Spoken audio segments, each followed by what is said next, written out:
अस्सलाम वालेकुम स्टूडेंट्स, मैं Nahida miss and as you all know I take English subject.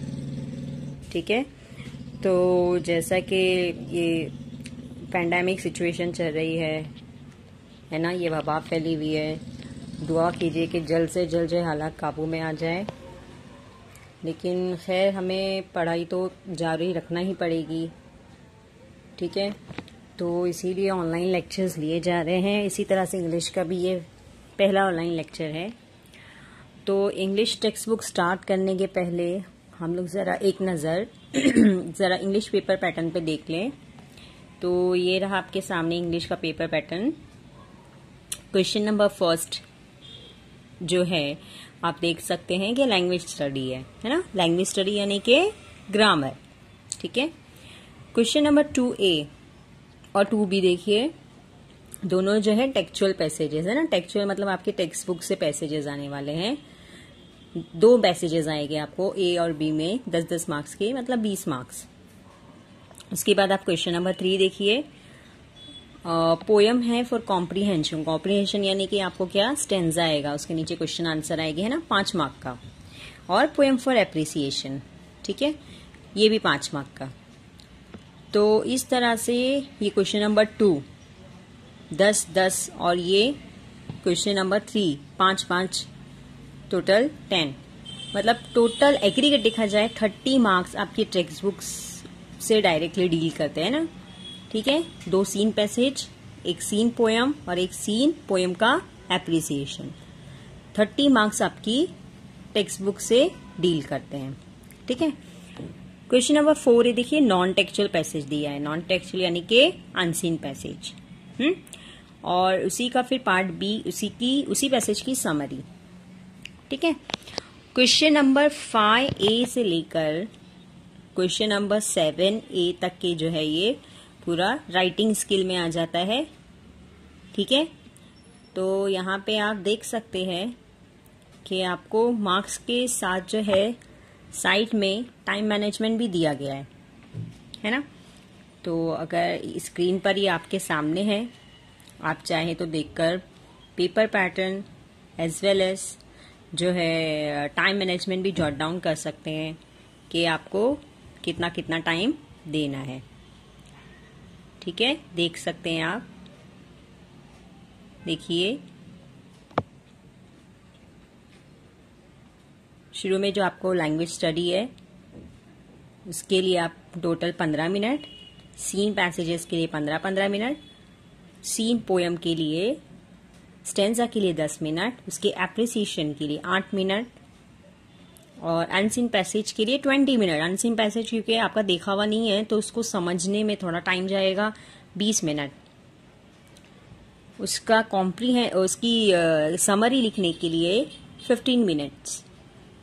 उसके अलावा उसके बाद जो है हर राइटिंग स्किल में आप देखोगे 15-15 मिनट। ठीक है, और लास्ट में ट्रांसलेशन जो कि थोड़ा इजी होता है, बाकी सारी राइटिंग स्किल से सबसे इजी पार्ट जो है ट्रांसलेशन है, उसके लिए 7 मिनट्स। ठीक है, और फिर भी आपके पास 15 मिनट बचते हैं। ये जो आप देख रहे हैं रिव्यू 15 मिनट्स है ना, ये लास्ट में 15 मिनट आपके बचेंगे पेपर चेक करने के लिए। ठीक है, तो ये आपका पेपर पैटर्न था। अब सबसे इम्पोर्टेंट चीज हम क्या देख रहे हैं कि ये जो क्वेश्चन नंबर 2 और 3 है ना, 30 मार्क्स, हम पहले वो चीज करेंगे, कवर अप कर लेंगे। हम अपने टेक्स्ट बुक कवर अप करेंगे। तो ठीक है, चलते हैं अब हमारे टेक्स्ट बुक की तरफ। ये रही आपकी my English course book, text book for 10th standard है ना, उर्दू मीडियम की 10वीं जमात की जो है ये इंग्लिश की टेक्स्ट बुक है। अब हो सकता है आप में से बहुत सारे बच्चों के पास टेक्स्ट बुक अवेलेबल ना हो, तो प्लीज़ अरेंज करने की कोशिश कीजिए। और अगर नहीं है तो आप जो है इसका PDF फॉर्मेट जो नेट पर अवेलेबल है वो रेफर कर सकते हैं। ठीक है, सबसे बेस्ट तो यही होगा कि टेक्स्ट बुक आपके सामने हो, क्योंकि कोई भी लैंग्वेज, कोई भी जबान, Urdu, Hindi, English specially, because आप उर्दू मीडियम के हो तो इंग्लिश आपके लिए कदरे थोड़ा डिफिकल्ट हो जाती है। तो इट्स बेटर कि आपके सामने टेक्स्ट बुक अवेलेबल हो। ये रहा हमारा इंडेक्स। तो आप देख सकते हैं कि आपकी जो टेक्स्ट बुक के अंदर 4 यूनिट्स हैं, ठीक है, 4 यूनिट्स हैं। तो जिनके पास टेक्स्ट बुक है वो जरा टेक्स्ट बुक में मार्क कर लीजिए कि इनमें से कौन कौन सी पोएम्स हैं, ठीक है। तो 1.1 और 1.3 अ टीनेजर्स प्रेयर, उसके बाद बास्केट फुल ऑफ मूनलाइट। आप देख सकते हैं 1.3 बास्केट फुल ऑफ मूनलाइट, ये दोनों जो है पोएम्स हैं, ठीक है। सेकेंड यूनिट में आइए 2.1 you start dying slowly. 2.3 the twins, ये दोनों भी जो है पोयम है, ठीक है।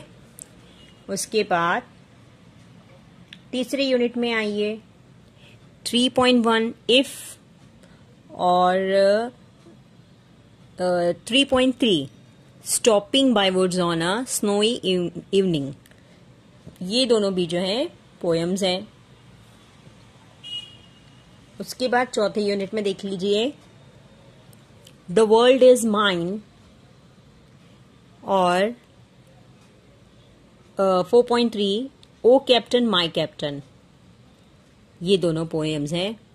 यानी आप सीक्वेंस देखोगे कि पहला और तीसरा है ना, पहला और तीसरा हमेशा जो है हर यूनिट में पोएम है। 4.1 4.3, 3.1 3.3, 2.1 2.3, 1.1 1.3। आज जो है हम पहली पोएम करेंगे अ टीनेजर्स प्रेयर, ठीक है। तो चलते हैं हम पोएम की तरफ। ये रही आपकी पहली पोएम अ टीनेजर्स प्रेयर, ठीक है। अब टीनेजर कैसे कहते किसे हैं, टीनेजर है ना, टीनेजर वर्ड आपने जरूर सुना होगा। तो टीनेजर किसे कहते हैं कि 13 से 19 साल के जो बच्चे होते हैं ना, 13 से 19 साल के। देखिए जब हम इंग्लिश में कहते हैं ना, है ना, 13 को हम इंग्लिश में क्या कहते हैं, 13, 14, 15, 16, 17, 18, 19, टीन, मतलब ये 13 से लेकर 19 तक आखिरी जो वो है ना टीन आता है ना वर्ड, 13 14। तो इस वजह से जो है 13 से लेकर 19 तक के जो है टीन एजर्स कहा जाता है। अब ये जो है टीनेजर्स प्रेयर मतलब क्या, कि ये एक टीनेजर बच्चे की दुआ है ना। 13 से 19 साल का कोई बच्चा है या बच्ची है, उसकी कही गई दुआ है, ठीक है, उसकी कही गई एक ख्वाहिश है, कह सकते हैं आप। अब यहाँ पे देखिए आप warming up exercise, warming up workshop दिया हुआ है आपको। तो ये खैर इतना इम्पोर्टेंट नहीं होता है, अगर आप चाहो तो पर्सनली कर सकते हो अगर आपके पास टेक्स्ट बुक है, लेकिन एग्जाम के पॉइंट ऑफ व्यू से, एग्जाम के नुक्ते नज़र से ये इतना इम्पोर्टेंट नहीं है। तो हम बस वही एक जो है करते चलेंगे एक्सरसाइज जो इम्पोर्टेंट है, ठीक है।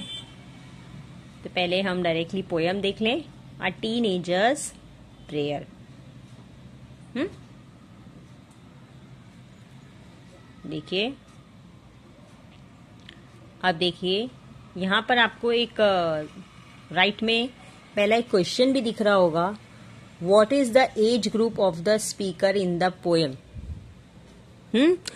तो क्या आप बता सकते हैं what is the age group of the speaker, है ना। मतलब कि ये जो पोएम में जो बच्चा जो है प्रेयर कर रहा है उसकी एज ग्रुप क्या होगी, उम्र क्या होगी। तो जैसा कि मैं पहले भी बता चुकी हूँ कि टीनेजर किसे कहा जाता है? 13 से लेकर 19 तक के। तो उसका एज ग्रुप कितना होगा? 13 to 19। इसका आंसर क्या आएगा? 13 to 19। तो ये जो साइड में आपको जो क्वेश्चंस दिए होते हैं ना, ये इंपॉर्टेंट होते हैं। तो अगर आपके पास रेफरेंस बुक होगी आप उसमें से भी रेफर कर सकते हैं, और अदरवाइज हम जो इंपॉर्टेंट क्वेश्चंस रहेंगे डिस्कस करते चलेंगे। ठीक है, तो चलिए हम पहले देखते हैं हमारी poem. Each day brings new beginnings। हर दिन, each day हर दिन, brings लाती है या लाता है, हर दिन लाता है। न्यू बिगिनिंग्स किसे कहते हैं? शुरुआत। ठीक है, मेरी रिक्वेस्ट है कि बच्चे जो हैं इसकी मीनिंग्स जो है ना जॉट डाउन करते चले। मीनिंग लिखने के लिए अपने हाथ में पेन या पेंसिल जरूर रखें। टेक्स्ट बुक है तो डायरेक्टली आप टेक्स्ट बुक में पेंसिल से लिख लीजिए, अगर नहीं है तो एटलीस्ट नोटबुक निकाल कर जो है मीनिंग्स लिखिए। Okay, each day brings new beginnings. हर दिन लाता है नई शुरुआत। Decisions I must make. Decisions मतलब फैसले। आई मस्ट मेक, मुझे लेने पड़ते हैं। क्या लेने पड़ते हैं? फैसले। I am the only one to choose the road that I will take. और हर दिन कोई ना कोई मामला होता है, हर दिन कोई ना कोई जो है नया इश्यू होता है, और उसके बारे में अभी है ना, यहाँ पे कोई बहुत बड़े बड़े फैसलों की बात नहीं की जा रही, खानदान के बड़े बड़े फैसले है ना, टीनेजर की ग्रुप के आप लोगों की उम्र में जो छोटे मोटे आपके जो डेली के मसाइल होते हैं इनकी बात की जा रही है ना। आपके जो छोटे मोटे मसाइल होते हैं इनकी बात की जा रही है। तो वो छोटे मोटे मसाइल में जो फैसला लेने का हक किसे होता है? मुझे। आई am the only one to choose करना है ना, सेलेक्ट करना। उर्दू में आप कहोगे इंतखाब करना, सेलेक्ट करना, चुनना। आसान लफ्जों में चुनना। मुझे चुनना पड़ता है the road that I will take, कि कौन सा रास्ता मैं अपनाऊंगा या अपनाऊंगी, है ना, ये मुझे चुनना पड़ता है। I can choose to take the road of life that leads to great success, है ना। अब देखिए छोटे मोटे मामले में अभी में जो है इस उम्र में आपको तो घर वर चलाने का मसला है ना, या रोजी रोटी कमाने का, ये सारे मसले नहीं होते। इस उम्र में आपका क्या जो है मसाइल होते हैं कि पढ़ाई करना है आपको, है ना, अच्छे नंबर से पास होना है, अपना करियर सेट करना है कि नहीं, और आपको you should be in the company of good friends, है ना, अच्छे दोस्तों का इंतखाब करना है ना, कि यही वक्त होता है। वो कहते हैं ना कि अगर किसी इमारत की बोलते हैं ना बुनियाद अगर मजबूत हो तभी इमारत जो है ना, कोई बिल्डिंग की बात कर रही हूँ मैं, कि अगर उसकी बुनियाद मजबूत हो तभी वो जो है बिल्डिंग या इमारत जो है मजबूत टिकी रहती है। तो ये जो साल होते हैं टीनेजर्स के, है ना, ये आपकी कहते हैं ना कि आपका कैरेक्टर, आपका कॉन्डक्ट, है ना, आपके बिहेवियरल चेंजेस भी बहुत सारे होते हैं, हार्मोन चेंजेस होते हैं। तो इस वक्त आप कैसे दोस्त का इंतखाब करते हो, आप किनकी संगत में रहते हो, आपकी दिलचस्पी किस में है ना, ये सारी चीज़ें, ये सारे मसाइल रहते हैं आप लोगों के, कि आपको पढ़ाई में दिलचस्पी है, या आपको फैशन में दिलचस्पी है, या आपको मोबाइल में दिलचस्पी है, आपको आवारागर्दी में दिलचस्पी है।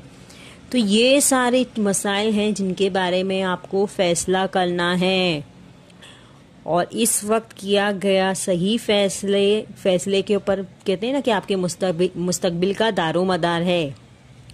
Your future depends on the decisions taken during this teenage.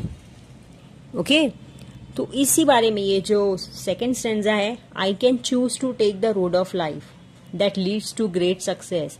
तो आपने अगर इस वक्त टीनेज में सही लोगों का, सही चीज़ों का, सही हॉबी का इंतखाब किया तो वो चीज़ किस चीज़ को बढ़ावा देगी? लीड्स करना, बढ़ावा देना, लीड्स करना, बढ़ावा देना, ग्रेट सक्सेस। अजीम कामयाबी, ठीक है। और travel down the darkened road, ठीक है। देखिए आपको डार्कन्ड का मीनिंग भी यहाँ दिया है, डार्कन्ड।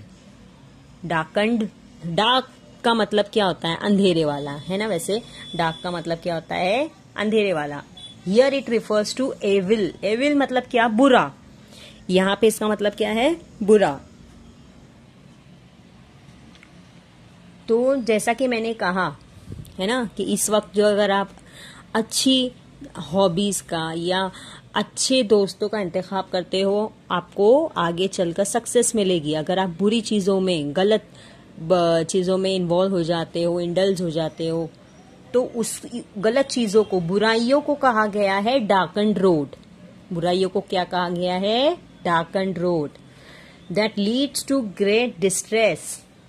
अगर आप बुराई में मुब्तला हो जाते हो तो ये जो है किस चीज को बढ़ावा दे रही है? लीड करना, बढ़ावा देना। डिस्ट्रेस, डिस्ट्रेस का मीनिंग देखिए यहां पर दिया है ना। ग्रेट वरी और स्ट्रेन। ग्रेट वरी और स्ट्रेन कि अगर आप गलत रास्ते का इंतखाब करते हो तो आप बहुत बड़ी फिक्र में और बहुत स्ट्रेन में। स्ट्रेन का मतलब क्या होता है? प्रेशर, है ना, दबाव। स्ट्रेन का मतलब क्या होता है? दबाव। आप बहुत गहरे दबाव में जो है, जहनी दबाव में मुब्तला हो सकते हो। ठीक है। अब यहाँ पर जो है टीनेजर, है ना, ये जो तीसरा स्टैंजा है ना, तीसरा स्टैंजा, इस तीसरे बंद में जो है टीनेजर जो है ना डायरेक्ट अल्लाह ताला से मतलब मुखातिब है ना, अल्लाह ताला से बात कर रहा है। Please open up my eyes dear lord. Allah Taala मेरी आंखें खोल दो। That I might clearly see, ताकि मैं साफ साफ देख सकूं।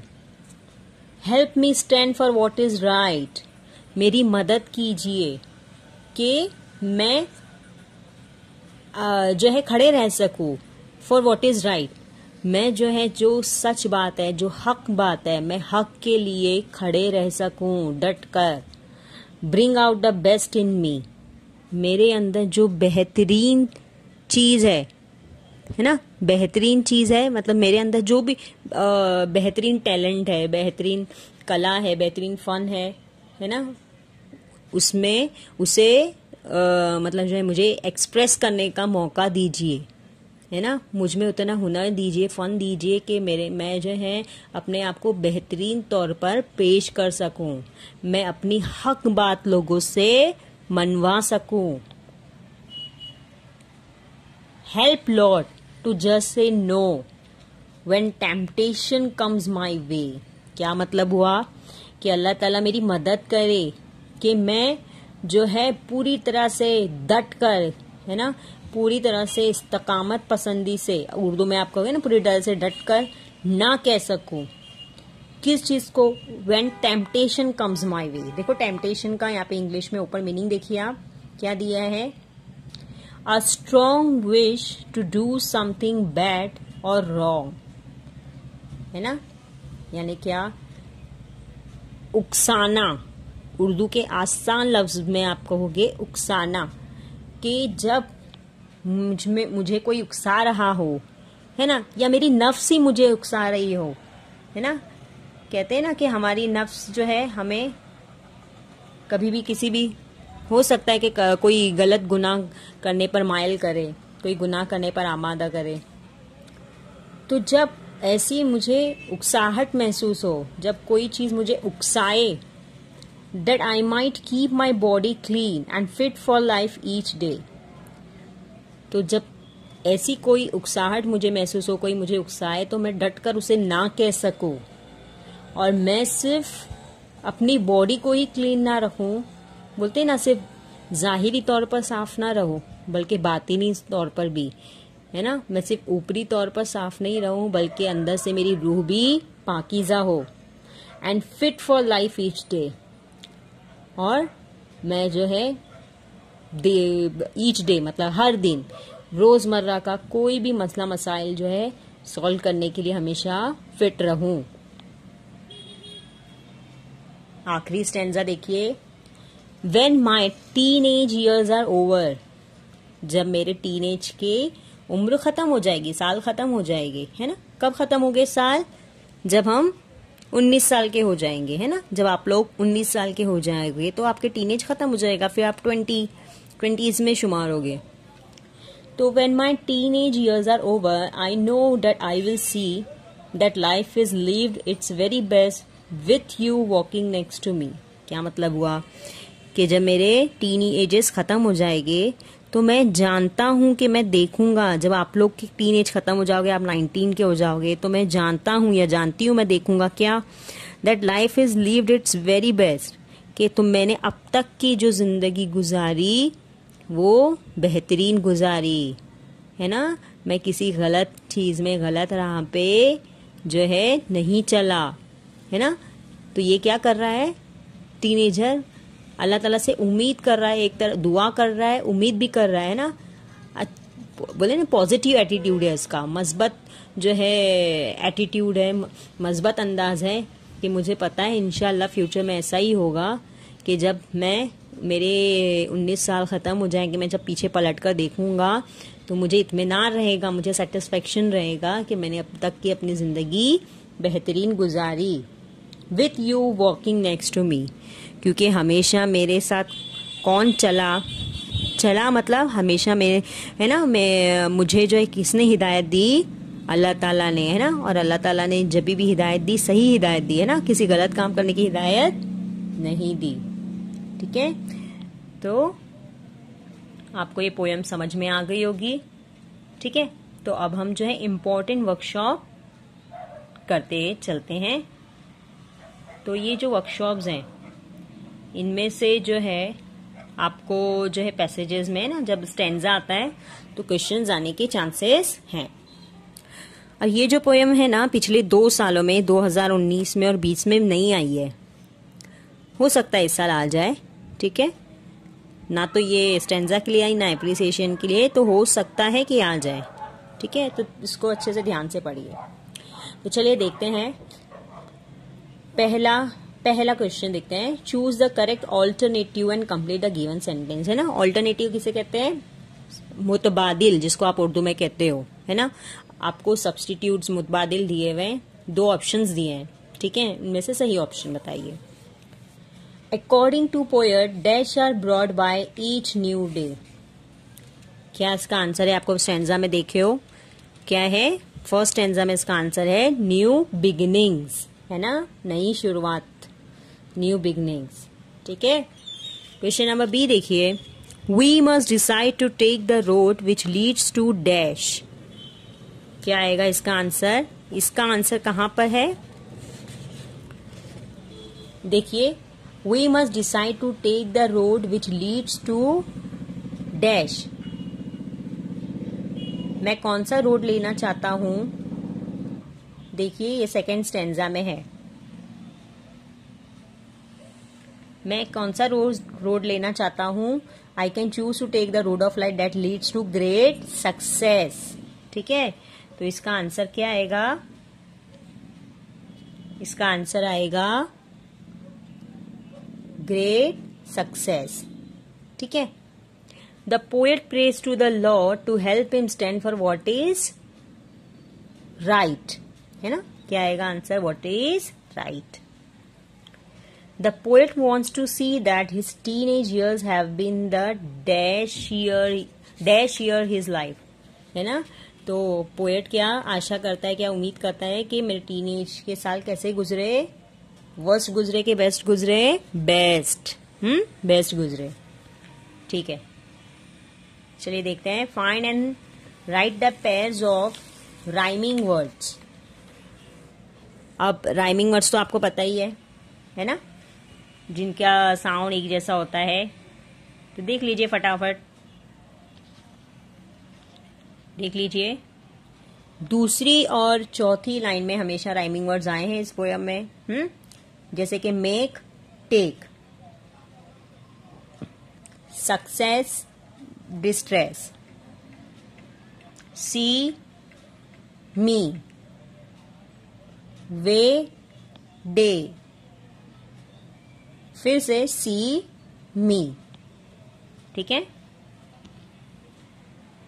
चलिए, what is the rhyme scheme of the poem. देखिए, राइमिंग वर्ड्स पे ही डिपेंड करता है आपका राइम स्कीम, है ना। राइमिंग वर्ड्स पे, जिनको नहीं आता एकदम ध्यान से देखिए राइम स्कीम कैसे बनाते हैं, ठीक है। ध्यान से देखिए, देखिए ये रहा आपका फर्स्ट स्टैंजा, ठीक है।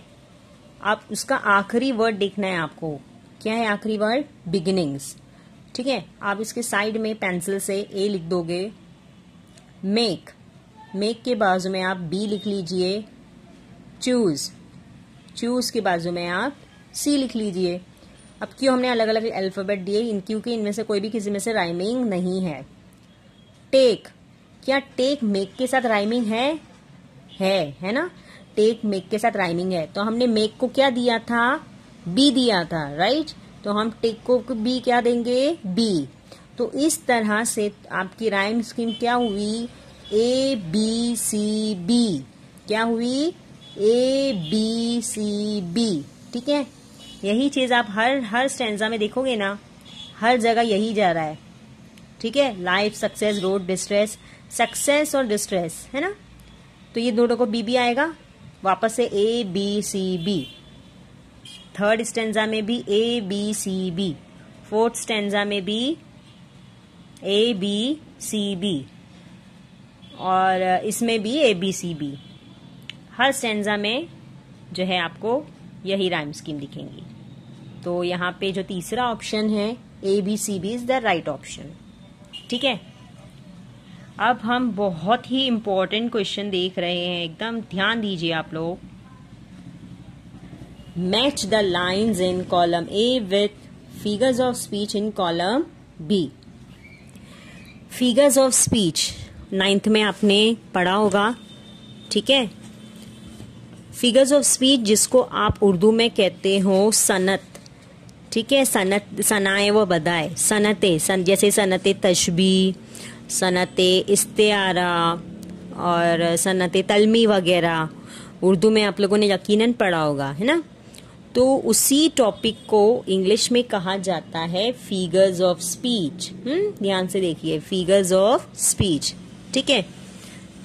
अब देखिए, उर्दू में फिर भी मतलब सेलेक्टेड है, चुनिंदा है, आपको कम है फिगर्स ऑफ मतलब सनतें, लेकिन इंग्लिश में आपको बहुत सारे, ऑलमोस्ट जो है 20-22 तक के है, ठीक है। तो लेकिन आप बिकॉज आप उर्दू मीडियम बिलोंग करते हो तो आपको बहुत ज्यादा नहीं रहेगी, फिर भी है। तो ध्यान से देखिए, पहला क्वेश्चन है डिसीजंस आई मस्ट मेक, फैसले मुझे करने पड़ेंगे। अब ये क्या सही ऑर्डर में है, फैसले मुझे करने पड़ेंगे। जैसे अगर मैं बोलूं नाम है मेरा नाहिदा मिस, क्या ये सही सेंटेंस है, नहीं। सही सेंटेंस क्या होगा, मेरा नाम नाहिदा मिस है। तो जब अल्फाज सही तरतीब में ना हो, ठीक है, अल्फाज सही तरतीब में ना हो, इसी को कहते हैं इंग्लिश में when words are not in correct order. अल्फाज सही तरतीब में ना हो तो फिगर ऑफ स्पीच होती है इनवर्जन। क्या होती है, इनवर्जन। जो ऑप्शन बी दिख रहा है आप लोगों को वो आएगा फर्स्ट में, इनवर्जन, ठीक है। समझ में आया। Question number 2, please open up my eyes dear lord. देखिए, मैंने पैसे स्टेंजा में पढ़ाते वक्त भी कहा था कि ये क्या है, यहाँ पर टीनेजर जो है अल्लाह ताला से खिताब कर रहा है ना, बात कर रहा है।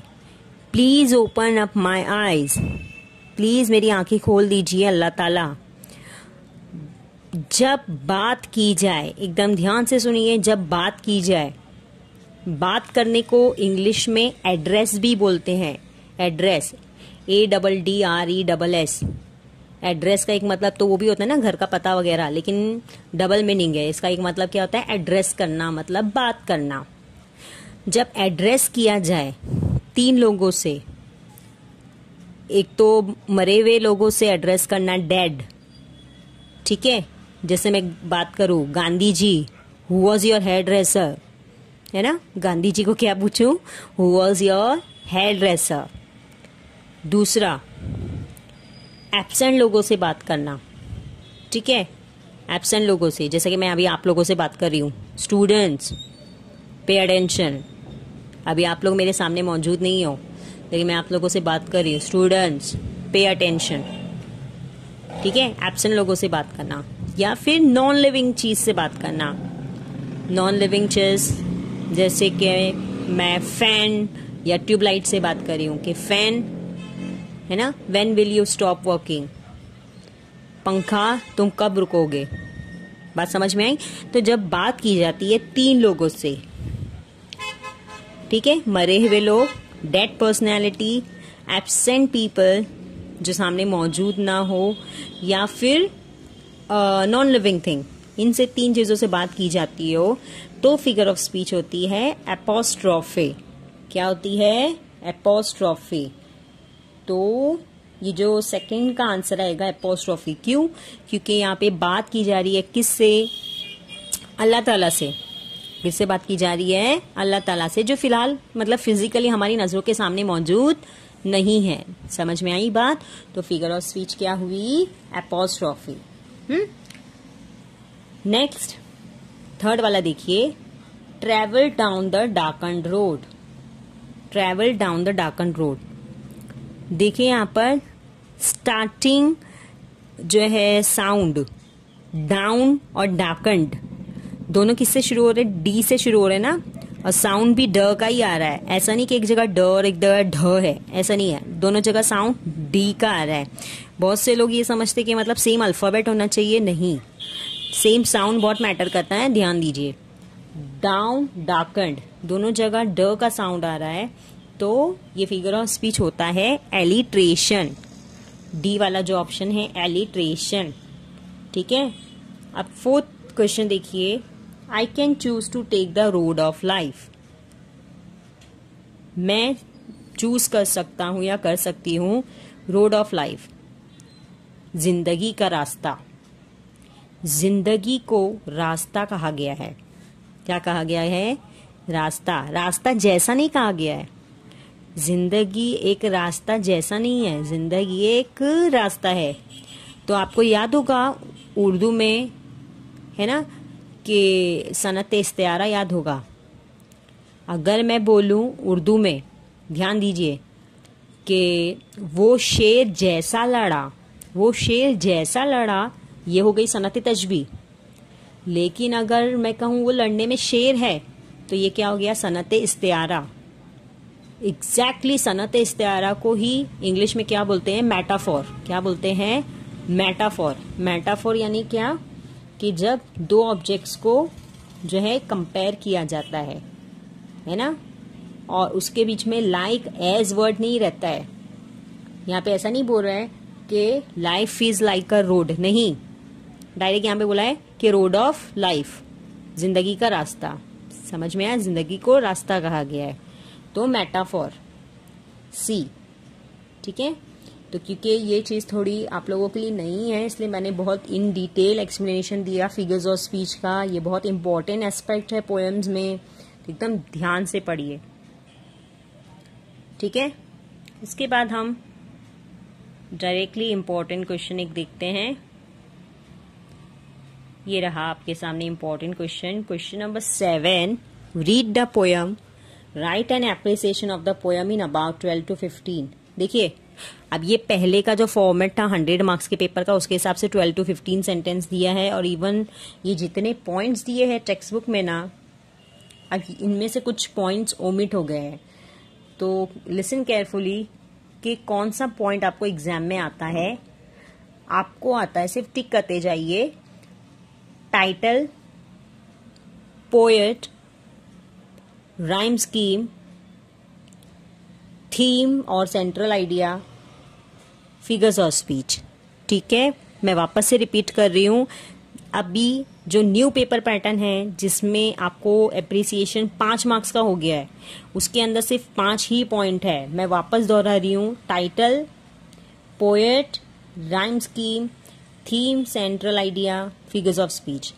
तो ओमिट क्या चीजें हो गई है? ओमिट होने वाली चीजें हैं फेवरेट लाइन, स्पेशल फीचर्स, और ये जो लास्ट का है वाई आई लाइक और डिसलाइक द पोएम। तो ये 3 चीजें जो हैं ओमिट हो गई हैं। क्यों? क्योंकि अभी पेपर आपका 80 मार्क्स का हो गया है और उसमें एप्रिसिएशन 5 मार्क्स का है। अब मैं मार्क्स डिस्ट्रीब्यूशन भी बता दूं। टाइटल के हाफ मार्क, पोएट के हाफ मार्क, राइम स्कीम का 1 मार्क, थीम या सेंट्रल आइडिया का 2 मार्क, सबसे ज्यादा मार्क्स, और फिगर्स ऑफ स्पीच का 1 मार्क, है ना। तो मैंने कहा ना ऊपर भी, हम लोगों ने अभी जो एक फिगर्स ऑफ स्पीच ऊपर देखी, तो वो चीजें आप लोग यहाँ पे इंक्लूड कर सकते हो, ठीक है। तो बहुत इंपॉर्टेंट है एस्पेक्ट वो, उसको आप बिल्कुल भी इग्नोर मत कीजिए, फिगर्स ऑफ स्पीच। तो ये रहा एप्रिसिएशन का मार्क डिस्ट्रीब्यूशन। अब आपको जो है ये इस तरह से, अगर आप टेबल में चाहो एग्जाम में टेबल बना के भी लिख सकते हो, ऐसा कोई इश्यू नहीं है। क्योंकि आपको पॉइंट फॉर्मेट है, ठीक है, पॉइंट फॉर्मेट में लिखना है आप लोगों को, पैराग्राफ फॉर्मेट में नहीं लिखना है। अगर आप कोई बुक रिफर कर रहे होगे, like digest I am talking about, Navneet हो या तरक्की तालीम हो, तो नवनीत में अगर आप देख रहे होगे तो आपको शायद से दोनों भी फॉर्मेट दिए हैं, पॉइंट फॉर्मेट और पैराग्राफ फॉर्मेट। तो मैं याद दिला दूं, you belong to Urdu medium, आपको स्ट्रिक्टली पॉइंट फॉर्मेट ही है। क्योंकि हो सकता है 9th स्टैंडर्ड में बहुत सारे बच्चों को जो है, हो सकता है पैराग्राफ फॉर्मेट कहा गया होगा, बट आप लोगों को पॉइंट फॉर्मेट है, तो एकदम ध्यान दीजिए, ठीक है।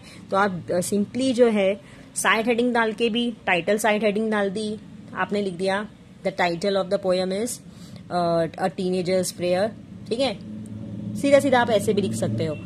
पोएट कौन है इनके, है ना, इनके पोएट जो है आपको जे मॉर्स। और यूजुअली हमेशा जो है आपको जो है एग्जाम में, बोर्ड एग्जाम में भी पोएम आपके सामने दी गई होगी और उनके राइटर का नाम भी नीचे दिया रहता है ना।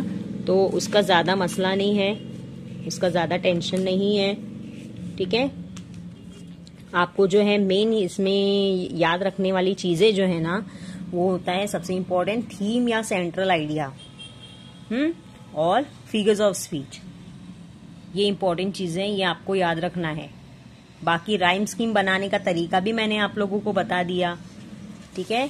तो उम्मीद करती हूँ कि एप्रिसिएशन लिखने का तरीका आपको समझ में आ गया होगा। Title, poet, rhyme scheme, figures of speech, ये चारों चीजें क्लियर है।